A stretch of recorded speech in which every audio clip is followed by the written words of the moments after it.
So hello everyone, welcome back to my channel. Hope you are doing great and आपकी तैयारी काफ़ी अच्छी चल रही होगी।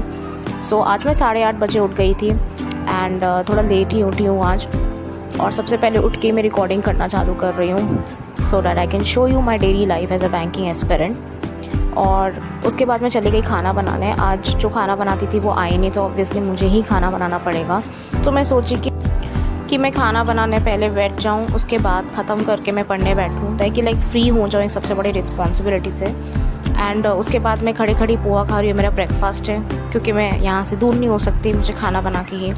टमाटर नहीं था तो टमाटो सॉस मैंने यूज़ कर लिया अपने कुकिंग के लिए। क्या आप ऐसा करते हो क्या? तो मैं छोले बना रही हूँ तो उस चीज़ के लिए।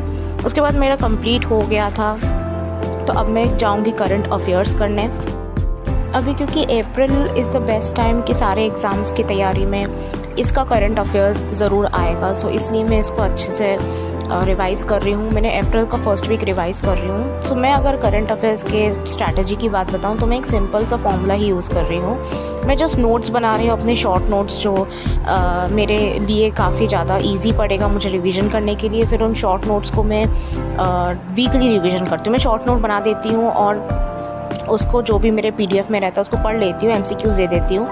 लेकिन अप्रैल में मैं अच्छे से नहीं कर पाई थी और वीकली रिविजन्स में करती हूँ। तो अभी क्या है कि अब मुझे अप्रैल का मई में रिवीजन करना पड़ेगा। उसके बाद मुझे अचानक याद आया कि मुझे अपने पेट्स को खाना देना था। मैं लिटरली भूल गई थी, तो बीच में ही मुझे छोड़ना पड़ा।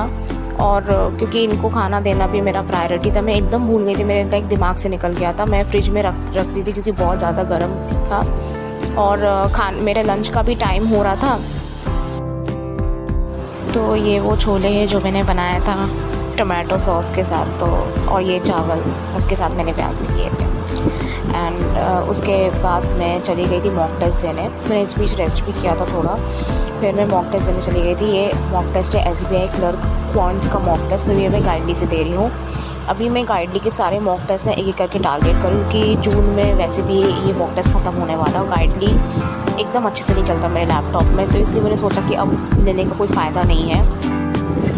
बहुत ट्राई किया मैंने, बट पता नहीं बार बार उसका एक तो वो पॉज भी नहीं होता, पॉज तो होता भी नहीं है, फिर बार बार मैं क्लिक भी करती हूँ कि आंसर को, तो वो भी नहीं हो पाता। तो बहुत टफ होता है। मैंने बहुत कुछ कोशिश किया बट पता नहीं ठीक नहीं होता। तो मैंने सोचा कि रहने दो। मैंने इस बार सोचा था कि मैं ऑलिव बोर्ड खरीदूँगी, तो मैंने ऑलिव बोर्ड खरीद लिया और स्मार्ट कीड़ा खरीद लिया। अभी मैं उसी के कॉम्बिनेशंस में लगी हूँ, तो उन्हीं को अब आगे जाके यूज़ करूँगी आगे वाले एग्ज़ाम्स में। और अब ये जून में ख़त्म हो जाएगा तो ठीक है। फिर मैंने भी सोचा कि रहने दो, अब जब चल ही नहीं रहा तो फिर से लेने का क्या मतलब है।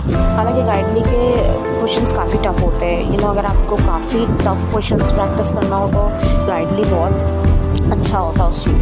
मैं नाश्ता करने के बाद चली गई थी मेंस लेवल का अरिथमेटिक करने। कुछ 7 to 8 चैप्टर्स है जिनमें मैं ज़्यादा फोकस कर रही हूँ मेंस लेवल के अरिथमेटिक का।